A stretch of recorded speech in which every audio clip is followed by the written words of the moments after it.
500,000 FPL managers played their wildcard in Game Week 32.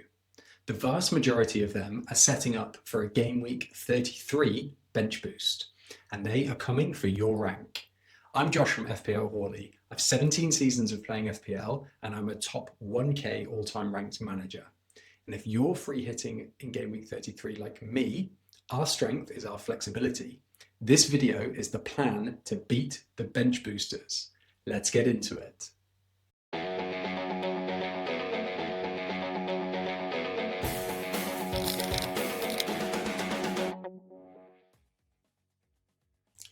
$500,000 FPL managers, all carrying near identical squads into Game Week 33. So they all wildcarded into the same players, they'll bench boost together, and they'll rank together. So our job as free hitters is to find the edges that wildcarders can't access. Before we build anything, you need to know exactly what you're up against. This is the Game Week 32 wildcard template taken from the top 10k ranked FPL managers, and they have almost all wildcarded into exactly the same squad. Most of this is predictable. Haaland, Bruno, and Semenyo are all nearly 100% ownership, but three of the highest owned players have real problems going into Game Week 33. So first off, Bruno Fernandes at 99.52% ownership is playing away at Chelsea. Man United were not convincing against Leeds last night, and nearly every bench booster has Bruno. Second, Gabriel at 81.62%. Arsenal looked shaky against Bournemouth, conceding twice, and now Gabriel plays away at Man City, which is possibly the toughest single game fixture of the entire season. And finally, O'Reilly at 96%. He's flagged after going off injured against Chelsea. We'll come back to O'Reilly, but these are the vulnerabilities sitting inside 500,000 bench boost squads right now. Before you build your squad, take a step back and honestly place yourself in one of these three profiles. Manager 1, you're happy with your rank and your goal is to protect it and minimize downside. Manager 2, you want to gain rank, about 50 to 100k in places by making a few calculated bets. This is my approach.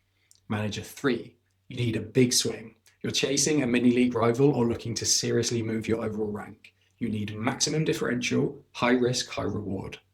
And the beauty of the free hit is that you can blend all three of these. You can take a manager 2 base and add one manager 3 punt if that's where your risk tolerance sits.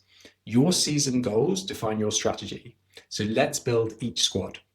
So just before I jump into my team reveals, a quick shout out and a thank you to NextXI.app. So they helped me build with their free tool the really nice team reveals cards that you're going to see over the next 3 slides. Their team reveals are completely free, so go to NextXI.app and I'll put the link in my description. And again, big shout out to you guys. Love the tool, and I'll be using it for my team reveals on Twitter and for my videos moving forward. If you're happy with your position, roughly copy this template. I've built this free hit draft using the wildcard data from the previous slide, the highest upside players from what we know bench boosters have already got. The goal here is simple: maximum overlap with bench boosters. If they haul, you haul with them. You cap your downside. So Verbruggen in goal, O'Reilly or another Man City defender, Van Hecke, Palmer, Tavernier, Gross, Haaland, João Pedro, Calvert-Lewin. Very template, no differentials needed. This is where I sit. I'm currently 69k overall rank. I'm 9 points off the top 50k, which tells you something important. You do not need to go uber differential to move significantly in rank. A few smart bets in the right places can be enough.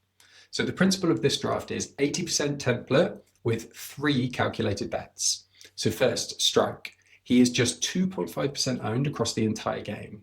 Wolves have the worst away goals record in the league. They've only scored 7 goals on the road all season. And if Leeds are keeping a clean sheet anywhere this season, it's going to be in this fixture. So Strike also has attacking upside. He is a set-piece threat and could easily have scored at Old Trafford last night. Second, Enzo Fernandez. So I'm actually tripling up on Chelsea attack with Palmer, Enzo, and João Pedro. Enzo's expected points per game is 4.77, which is the highest of any Chelsea player, even more than Palmer. So Enzo has just returned from a 2-match suspension, and Rosinha has said publicly he is excited to have him back and he's raring to go. I expect Enzo to play the full 90 minutes against Man United at home and Brighton away. And he's on virtually none of the wildcard templates. And third, no Brighton players. So Brighton have only kept 3 home clean sheets all season. They play a Spurs side fighting for survival, and then they play Chelsea at home. And I'm tripling up on the Chelsea attack, so I'm not going to hedge against my own players. I'm going to go into more detail on that strategy in a moment. So 9 points separates me from the top 50k. These 3 bets are how I plan to close that gap. One more structural principle behind this squad, and this is a free hit advantage bench boosters simply don't have. I call it player conflict. So it's minimizing the number of your players who face each other. So in a bench boost template, Bruno is away at Chelsea, Gabriel is away at Man City, so every City goal would hurt him. And Brighton defence plays Chelsea attack, so if you do own both, you're hedging against yourself. My squad avoids that almost entirely. So outside of Bournemouth versus Leeds, that's the only conflict I have in my squad. Every player I own is one directional. So when Chelsea score, I only go up. When City score, I only go up. Bench boosters can't build this way. That structural edge is one of the most underrated advantages of the free hit chip in Gameweek 33. So if you need a genuinely big swing, here is how far you can push it. So the formation shifts to a 3-5-2, and the reason for that change is that Okafor is a midfielder, and Okafor is the pick that makes this squad genuinely different. So Okafor at Leeds is just 0.3% owned across the entire game. He scored 2 goals at Old Trafford last night, and this is a great example of a player bench boosters won't be touching. So any upside that a player like Okafor gets is all yours. Now, I've dropped Calvert-Lewin and gone triple City attack. So that would be Semenyo and Haaland plus Ryan Shirky as the third asset in midfield, and he is just 8.1% owned. So Shirky got 2 assists against Chelsea, and when he starts, he looks excellent. But be aware, this is Pep Guardiola, so minutes are always a risk. I then have double Leeds and Bournemouth defence with Darlow, Strike, and Senesi and Hill. So the trade-off versus Manager 2 is that you then have 6 players facing each other. So triple Leeds versus triple Bournemouth, which increases the player conflict. And a warning, this strategy is high risk, but it is high reward as well. So only go here if you genuinely need a Hail Mary. So this applies to all 3 manager profiles, and it is the biggest decision hanging over every squad this week. Here is what we know about O'Reilly's injury. So he walked off after his 14-point haul against Chelsea. He did exchange a smile with Pep on the touchline. So he returned to the bench with an ice pack. He then came back onto the pitch for the full-time celebrations with his teammates. And he has since been pictured in recovery sessions with the wider squad. So my read is that this is a mild hamstring tear, so probably 2 to 3 weeks out. He could miss one or both doubles. Man City have options at left back and in central midfield, and I cannot see Pep risking him with an FA Cup semi-final and title race still to navigate. My expectation is that O'Reilly misses the double, but the instruction is simple. Wait for Friday's press conferences before making your call.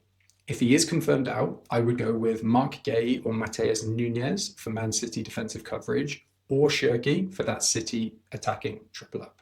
And again, this is another live example of that free hit edge. Bench boosters already locked into O'Reilly. We still have time to react. And then finally, on formation. So Manager 1 and Manager 2 will be playing a 3-4-3. And if you're going the Hail Mary route as Manager 3, I would recommend that 3-5-2 for the reasons I've covered. There is more value in the midfield slots, and it allows you to fit Okafor alongside Haaland up front. So on captaincy, for me, it's Haaland. A City double, don't overthink it.